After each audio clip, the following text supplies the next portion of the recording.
हम सभी जानते हैं कि जैसे मनुष्य कर्म करता है उसको उसी प्रकार का फल मिलता है।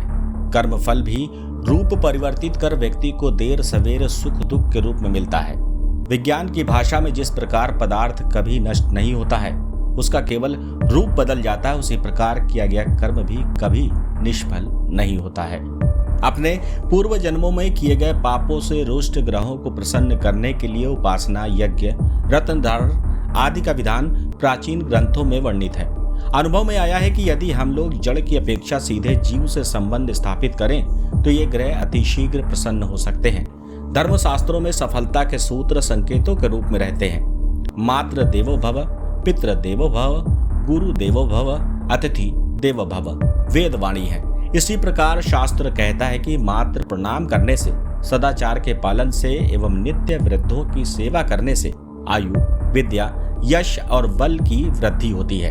यदि हम जीवों के प्रति परोपकार की भावना रखें तो अपनी कुंडली में रुष्ट ग्रहों की रुष्टता को न्यूनतम कर सकते हैं। हर व्यक्ति पर किसी न किसी ग्रह का अपना एक विशेष प्रभाव रहता है। इस प्रकार का विशेष प्रभाव उसके आचार विचार, व्यवहार व जीवन की कुछ विशेष व प्रमुख घटनाओं के माध्यम से प्रकट होती है। 9 ग्रह इस चराचर जगत में पदार्थ, वनस्पति, तत्व, पशु पक्षी इत्यादि सब में अपना प्रतिनिधित्व समाहित रखते हैं।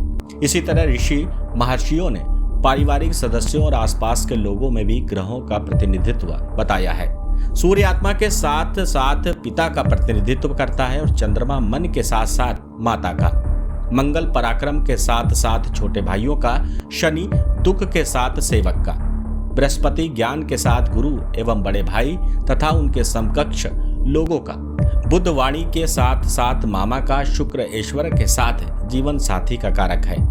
ऐसे इसे समझा जा सकता है कि जीवन साथी को कष्ट देने पर शुक्र प्राकृतिक तौर पर निर्बल होने लगता है, जिसके कारण व्यक्ति का ऐश्वर्य कम हो जाता है।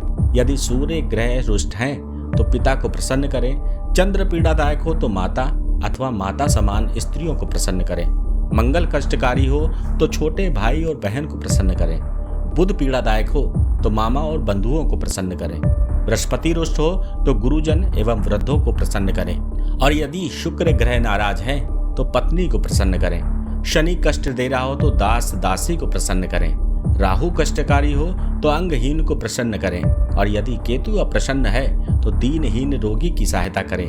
यदि हम प्रेम, सत्कार और आदर का भाव रखकर ग्रहों के प्रतिनिधि के साथ उचित व्यवहार करें तो निश्चित ही रुष्ट ग्रह अपनी कोपता को त्याग कर शांत हो जाते हैं।